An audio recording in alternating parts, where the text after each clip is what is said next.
ចាសូមជម្រាបសួរនិងសូមស្វាគមន៍មកកាន់ Channel ចំណេះដឹងសម្រាប់សុខភាពនៅថ្ងៃនេះ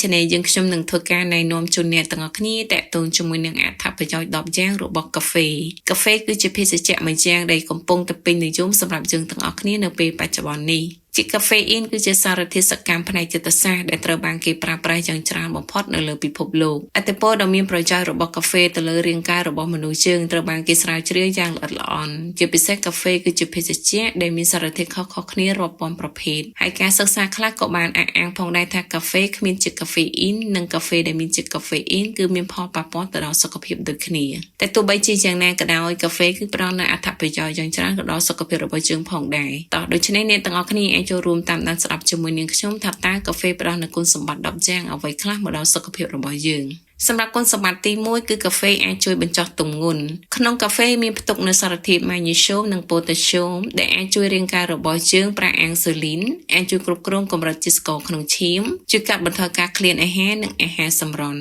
ទី2គឺជួយដុតខ្លាញ់ជាតិកាហ្វេអ៊ីនជួយកោសិកាខ្លាញ់បំបែកខ្លាញ់នៅក្នុងរាងកាយរបស់យើងសម្រាប់គុណសម្បត្តិទី3គឺជួយកាត់បន្ថយហានិភ័យនៃជំងឺមហារីកការសិក្សាមួយក៏បានបង្ហាញផងដែរថាកាហ្វេក៏អាចជួយកាត់បន្ថយហានិភ័យនៃការវិវត្តទៅជាជំងឺមហារីកក្រពេញប្រូស្តាតចំពោះបុរសរហូតដល់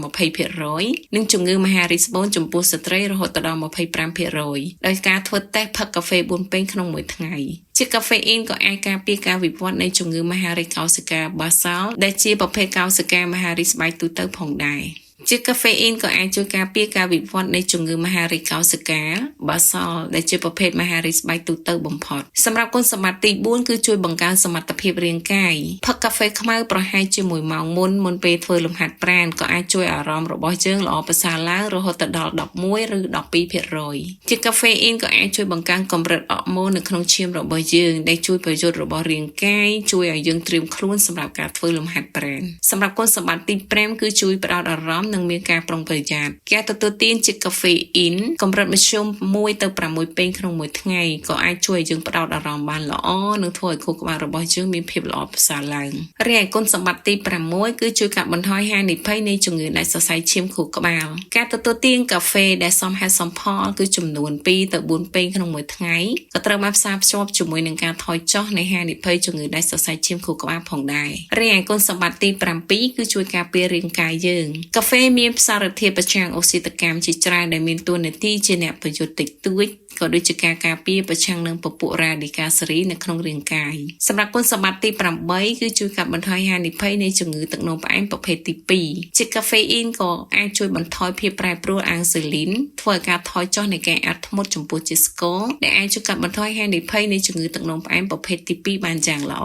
សម្រាប់គុណសម្បត្តិទី9គឺជួយការពារខួរក្បាលកម្រិតជាតិកាហ្វេអ៊ីនខ្ពស់នៅក្នុងឈាមគឺអាចជួយកាត់បន្ថយហានិភ័យនៃជំងឺវង្វេងផងដែររីឯគុណសម្បត្តិទី10ចុងក្រោយនឹងគឺធ្វើឲ្យអារម្មណ៍របស់យើងភ្លឺថ្លាជួយប្រឆាំងនឹងជំងឺបាក់ទឹកចិត្តនិងជួយកាត់បន្ថយហានិភ័យនៃការធ្វើអត្តឃាតជាតិកាហ្វេអ៊ីនអាចជួយរំញោចប្រព័ន្ធសរសៃប្រសាទកណ្ដាលនិងជួយបង្កើនការផលិតនូវសារធាតុបញ្ជូនទៅសរសៃប្រសាទដូចជាសារធាតុសេរ៉ូតូនីនដូប៉ាមីនដែលអាចជួយបង្កើនអារម្មណ៍ការទទួលទានកាហ្វេ2ពេងក្នុងមួយថ្ងៃក៏អាចជួយការពារហានិភ័យនៃការធ្វើអត្តឃាតរហូតដល់ 50% ឯណោះចា៎ហើយសម្រាប់អត្ថបទនេះផងដែរ Channel យើងខ្ញុំដកស្រង់ចេញពីគេហទំព័រក្នុងស្រុក Brain Body ចា៎សូមអរគុណអ្នកទាំងអស់គ្នាដែលតែងតែតាមដានក៏ដូចជាគាំទ្រនៅ Channel ចំណេះដឹងសម្រាប់សុខភាពជាថ្មីម្ដងទៀតនាងខ្ញុំសូមអភ័យទោសផងដែររាល់ពាក្យពេចន៍មិនច្បាស់ក៏ដូចជាកំហុសដែលអាចកើតឡើងដោយអចេតនានៅត្រង់ចំណុចណាមួយចា៎សូមអរគុណ